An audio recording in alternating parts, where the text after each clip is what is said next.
அடுத்த வாரத்திற்கான Pandian store serial எபிசோட்ல குடும்பமே அதிர்ச்சி அடைய வைக்கும் உண்மை ஒன்று வெளிச்சத்துக்கு வருது. கோமதி வீட்ல எல்லாரும் ஒன்னா உட்காந்து சாப்பிட்டுக்கிட்டு இருக்காங்க. அந்த நேரத்துல தான் சக்திவேல் திடீர்னு பேச ஆரம்பிக்கிறாரு. யாருக்கு யாரு மருமகன்?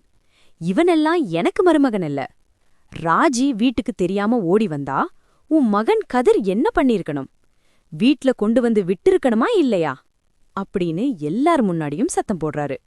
அதோட நிறுத்தாம, திருட்டு கல்யாணம் பண்ணிட்டான், இதுக்கெல்லாம் நியாயம் பேசுறீங்களா அப்படின்னு சொல்லி பாண்டியனை நேரா குற்றம் சாட்டுறாரு.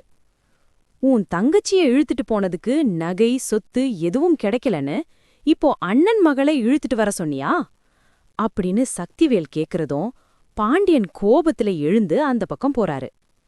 இதையெல்லாம் கேட்டு பொறுக்க முடியாம இதுவரை அமைதியா இருந்த கோமதி திடீர்னு உண்மைய உடைச்சிடுறாங்க. நான் தான் ராஜி கதிர் கல்யாணம் பண்ணி வச்சேன் அப்படின்னு சொல்றாங்க. இந்த ஒரு வார்த்தை போதுமே, மொத்த இடமும் அமைதியாயிடுது. இத கேட்ட முத்துவேல் கோபம் உச்சத்துக்கு போய், ஏன் மகள் விஷயத்துல முடிவெடுக்க நீ யாரு அப்படின்னு கோமதிய கேள்வி கேட்கிறாரு. அடுத்த நிமிஷமே அந்த குடும்பம் முழுக்க பாண்டியன் வீட்டை விட்டு வெளியே கிளம்பி போறாங்க. இந்த பக்கம் பாண்டியனுக்கும் கோமதிக்கும் பெரிய பிரச்சனை.